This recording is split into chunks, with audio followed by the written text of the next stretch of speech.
How to export your video on OpenShot. Hey everyone and welcome back to our channel. Today's video tackles the final step, exporting your masterpiece. Let's learn how to export your OpenShot video and get it ready to share with the world.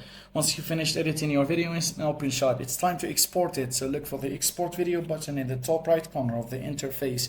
If you can't find it, just go to File and click on Export Project, Export Video, and a menu will pop up. Next, under the profile section, you'll see a drop-down menu with various video formats right here. MP4 is a common and widely compatible choice. If you're unsure which format to pick, MP4 is a safe bet for most online sharing platforms. Once you're happy with the file name, format, and quality settings, click the big export button right here and OpenShot will start rendering your video. You'll see a progress bar indicating the export process. And that's it for today. Thanks for watching and don't forget to subscribe.